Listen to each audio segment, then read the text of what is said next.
Olá pessoal, sejam muito bem-vindos a mais um vídeo do canal. Eu sou a G, mais uma vez compartilhando conhecimento, e já está disponível a versão mais recente do Ubuntu, a versão 25.04.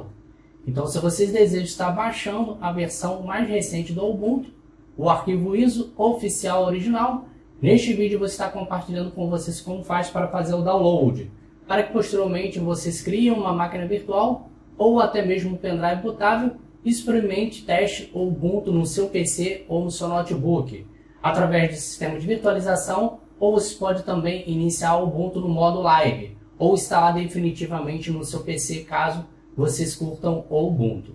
Então, se você curtiu a dica, deixa o like, se inscreva no nosso canal e vamos colocar na prática.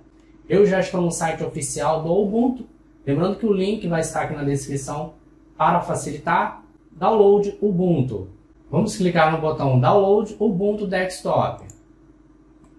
Vamos ser redirecionados para as opções de download. Nós temos aqui o Ubuntu 24.04.2 LTS e a versão mais recente do Ubuntu 25.04. Para Intel ou AMD 64 bits, arquitetura, e vamos clicar no botão para fazer download. Clicamos aqui, o download vai ser iniciado pelo próprio navegador, já subiu aqui. O tamanho do arquivo em torno de 5.8 GB, e finalizando o download, o arquivo ISO de vocês vão estar na pasta download, este computador, download. Por enquanto aparece não confirmado, pois o download está em andamento, mas finalizando ele vai estar aqui. E com o arquivo ISO em mãos, vocês podem estar criando aqui uma máquina virtual através do VirtualBox ou VMware, testando e experimentando o novo Ubuntu 25.04, sem precisar formatar o seu computador, sem alterar as configurações do seu sistema operacional. Através do sistema de virtualização, você pode utilizar o VirtualBox ou até mesmo o próprio VMware. Simples assim.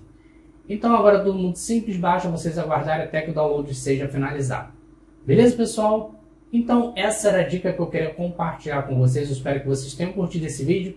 Se gostou, deixe o joinha de vocês, se inscreva no nosso canal para ficarem por dentro de todas as novidades. Nos encontramos até a próxima dica e tchau, pessoal!